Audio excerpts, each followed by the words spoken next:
যদি সরকারকে হোক, ব্যাংককে হোক, যাও যে কাউকে হোক বলে আমাদেরকে ঠিক করাইতে হবে।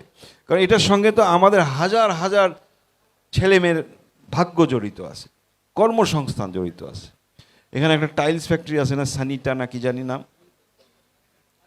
কিন্তু বন্ধ হয়ে গেছে না, এখন রুগ্ন হয়ে গেছে। এখানে তো অনেক মানুষ করে খেত, এই যে ওর ফ্যাক্টরিতে অনেকগুলা মানুষ করে খেত, ও অসুবিধার মধ্যে পড়েছে, তাকে ব্যাংকিং ফ্যাসিলিটি দিতে হবে।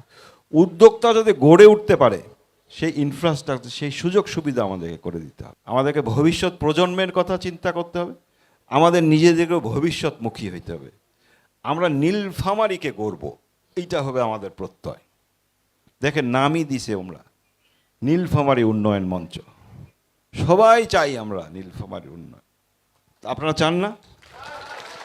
আপনারা চান না আপনার ছেলে একটা সন্তান একটা আজকে যদি জাপানে পাঠাইতে পারি আমরা তাকে, তাহলে 2-3 লক্ষ টাকা সে উপার্জন করতে পারে মাসে।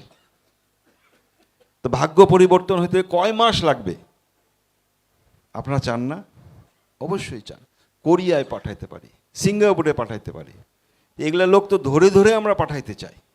কিন্তু শর্ত আছে, শর্ত হচ্ছে ওই কোর্স করতে হবে, এটা শিখতে হবে, ভাষাটা শিখতে হবে।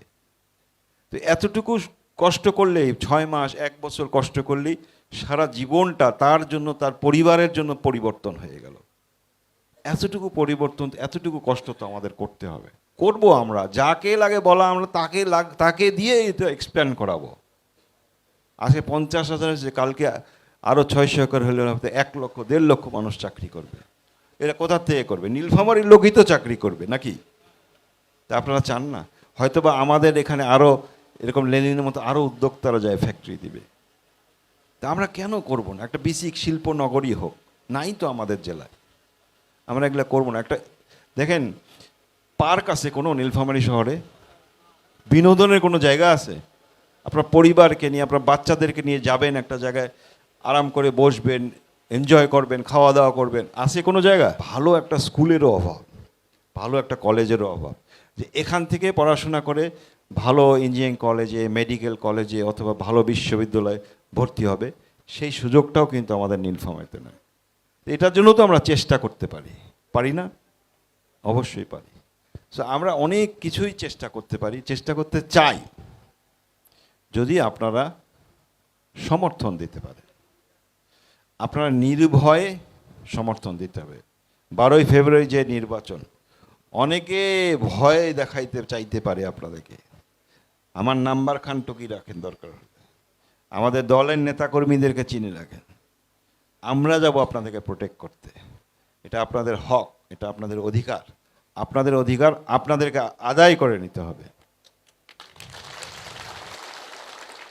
যদি কেউ ভয় দেখায়, মক জানান, কায়ে ভয় দেখাছে, আমরা যাই উল্টা তাদেরকে ধরব। সুতরাং নির্ভয় থাকেন। আমরা সাম্যের বাংলাদেশ, শান্তির বাংলাদেশ গড়তে চাই, আমরা ন্যায়ের বাংলাদেশ গড়তে চাই, উদ্যোক্তা বানাতে চাই, নীলফামারী শহরকে আগাইতে চাই। নীলফামারী শহরকে যে কোনোভাবে আমাদের আগায় নিয়ে যেতে হবে। আমরা যাতে রংপুর বিভাগের মধ্যে প্রথম শহর হইতে পারি অন্তত আগামী 5 বছরের মধ্যে। আমরা প্রথম নিরক্ষর মুক্ত শহর বানাতে চাই নীলফামারীকে। আপনারা রাজি আছেন? কাউকে অশিক্ষিত রাখতে চায় না, কারণ শিক্ষার আলো পৌঁছে দিলে সেটা সবচেয়ে বড় আলো। আপনি একটা মানুষকে শিক্ষিত করে দেন, সেরকম গুজব থেকে, ভয় থেকে, ভীতি থেকে সব কিছুর ঊর্ধ্বে উঠে আসবে।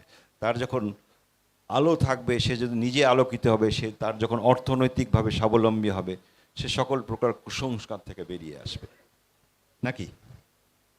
সো আমরা এই নীলফামারী দেখতে চাই।